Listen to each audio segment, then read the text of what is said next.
ಜೈಲಿಗೆ ಹೋಗಿ ಜಾಮೀನು ತಗೊಂಡು ಬಂದಂತ ವ್ಯಕ್ತಿಗಳಿಗೆ ಸಲಾಂ ಮಾಡುವಂತ ಸಮಾಜದಲ್ಲಿ ನಾವಿದ್ದೇವೆ ಬಂಧುಗಳೇ.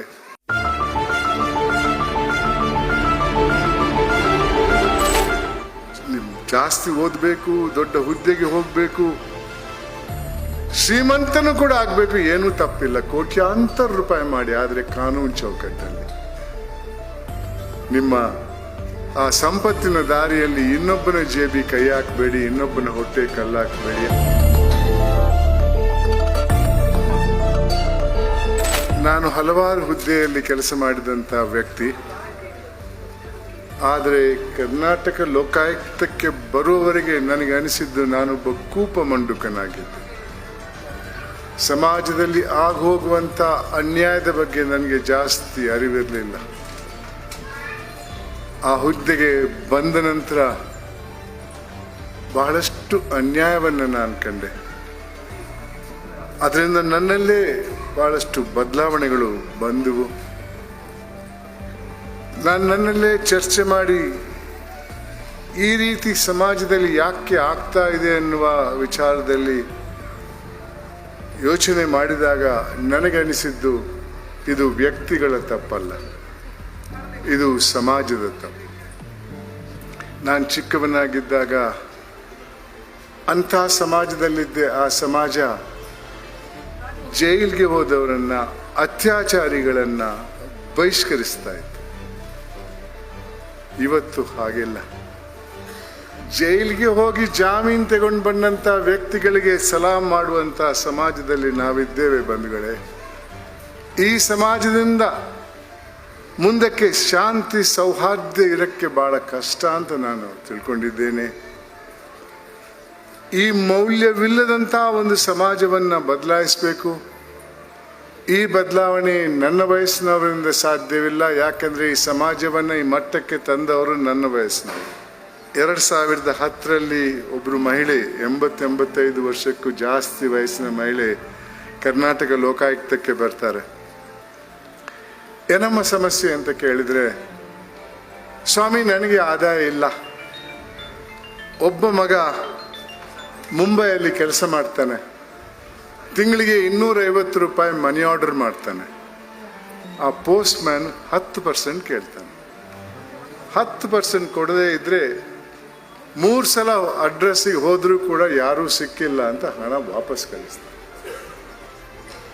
ಇದು ಈ ಒಂದು ದುರಾಸೆಯ ಒಂದು ಭಾಗ. ಆ ಪೋಸ್ಟ್ ಮ್ಯಾನ್ ಕರ್ನಾಟಕ ಲೋಕಾಯುಕ್ತದ ಆಧೀನಕ್ಕೆ ಬರ್ತಾ ಇರಲಿಲ್ಲ. ಯಾಕಂದ್ರೆ ಒಬ್ಬ ಕೇಂದ್ರ ಸರ್ಕಾರದ ನೌಕರ.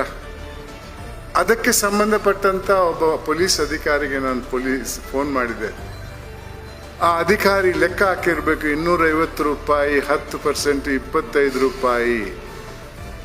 ಆ ಅಧಿಕಾರಿ ನನಗೆ ಹೇಳ್ತಾರೆ, ಸರ್ 25 ರೂಪಾಯಿ ಕೇಸ್ ಸರ್, ನಮ್ಮ ಅಧಿಕಾರಿಗಳು ದೊಡ್ಡ ದೊಡ್ಡ ಹಗರಣ ವಿಚಾರಣೆ ಮಾಡ್ತಾ ಇದ್ದಾರೆ, ಅಧಿಕಾರಿಗಳ ಅಭಾವ ಇದೆ, ನಿಮ್ಮ ಪೊಲೀಸ್ ಮುಖಾಂತರ ಮಾಡಿಸ್ಬಿಡಿ ಸರ್.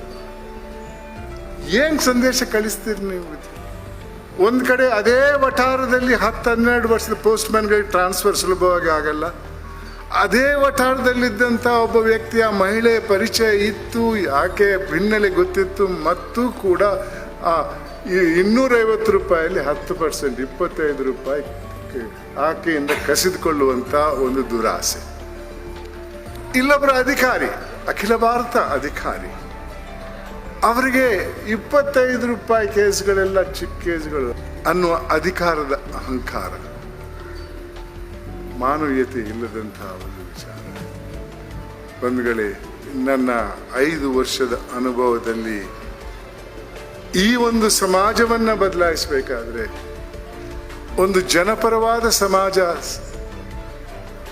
ಸಾರ್ವಜನಿಕ ಹಿತಾಸಕ್ತಿಯನ್ನು ಇಟ್ಟುಕೊಳ್ಳುವಂಥ ಸಮಾಜವನ್ನು ಕಟ್ಟಬೇಕಾದ್ರೆ ನಿಮ್ಮಲ್ಲಿ, ನಿಮ್ಮ ಮಕ್ಕಳಲ್ಲಿ 2 ಮೌಲ್ಯಗಳನ್ನು ಅಳವಡಿಸಿ, ಒಂದು ತೃಪ್ತಿ ಅನ್ನುವ ಗುಣ, ಇನ್ನೊಂದು ಮಾನವೀಯತೆ.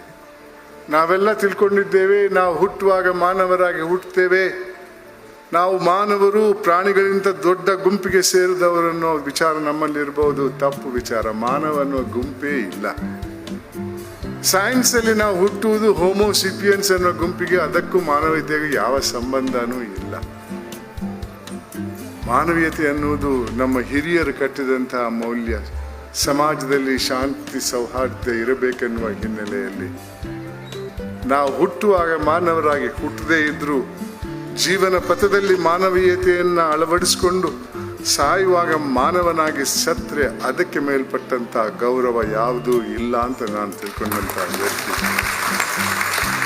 ಇನ್ನೊಂದು ಮೌಲ್ಯ ನಾನು ಇವಾಗಲೇ ಹೇಳಿದಂಗೆ ತೃಪ್ತಿ, ಕಂಟೆಂಟ್ಮೆಂಟ್ ಅಂತೇಳಿ. ತೃಪ್ತಿ ಇಲ್ಲದೆ ಇದ್ರೆ ನಾನು ಹೇಳಿದೆ ಒಂದು ದುರಾಸೆ ಅನ್ನೋ ರೋಗ ಬರ್ತದೆ, ಅದಕ್ಕೆ ಮಿತಿ ಇಲ್ಲ, ಎಷ್ಟು ಮಾಡಿದ್ರೂ ಸಾಲಲ್ಲ. ನೀವು ಎಷ್ಟು ಆ ದುರಾಸೆಯಲ್ಲಿ ಎಷ್ಟು ಸಂಪಾದನೆ ಮಾಡಿದ್ರು, ಎಷ್ಟು ಸಂಪತ್ತು ಮಾಡಿದ್ರು ನಿಮ್ಗೆ ಒಂದು ಸಂತಸ ಇರಲ್ಲ. ನಾನು ಖಂಡಿತವಾಗಿ ನಿಮ್ಗೆ ಹೇಳ ಬಯಸ್ತೇನೆ, ಇವತ್ತಲ್ಲಾದ್ರೆ ನಾಳೆ ಬರ್ಬೋದು ದಾಳಿ ಮಾಡಕ್ಕೆ, ದರೋಡೆಗಾರರು ಬರ್ಬೋದು, ಯಾವ ರೀತಿಯಲ್ಲೂ ನಿಮ್ಗೆ ಸಂತಸ ಇರಲ್ಲ. ಅಂದ್ರೆ ಒಂದು ಹಂತಕ್ಕೆ ನೀವಾಗ್ಲಿ, ನಿಮ್ಮ ಮಕ್ಕಳಾಗ್ಲಿ, ನಿಮ್ಮ ಮೊಮ್ಮಕ್ಕಳಾಗ್ಲಿ ಒಂದು ಹಂತಕ್ಕೆ ಒಂದಷ್ಟು ಸಂಪತ್ತನ್ನ ಪಡೆದ್ರೆ ಇನ್ನೇನ್ ಬೇಡ, ನಾನು ಸನ್ಯಾಸಿ ಆಗ್ತೇನೆ ಅನ್ನೋ ವಾದ ನಂದಲ್ಲ. ಜಾಸ್ತಿ ಓದ್ಬೇಕು, ದೊಡ್ಡ ಹುದ್ದೆಗೆ ಹೋಗ್ಬೇಕು, ಶ್ರೀಮಂತನೂ ಕೂಡ ಆಗ್ಬೇಕು, ಏನೂ ತಪ್ಪಿಲ್ಲ, ಕೋಟ್ಯಾಂತರ ರೂಪಾಯಿ ಮಾಡಿ, ಆದ್ರೆ ಕಾನೂನು ಚೌಕಟ್ಟಲ್ಲಿ. ನಿಮ್ಮ ಆ ಸಂಪತ್ತಿನ ದಾರಿಯಲ್ಲಿ ಇನ್ನೊಬ್ಬನ ಜೇಬಿ ಕೈ ಹಾಕಬೇಡಿ, ಇನ್ನೊಬ್ಬನ ಹೊಟ್ಟೆ ಕಲ್ಲಾಕಬೇಡಿ. ಅಲ್ಲಿ ಪಡೆದಂತ ಸಂಪತ್ತಲ್ಲಿ ಎಂದೂ ಸಂತಸ ತರಲ್ಲ ಅನ್ನೋದನ್ನ ನಾನು ನಿಮ್ಮ ಮುಂದೆ ಇಡಬಯಸ್ತೇನೆ.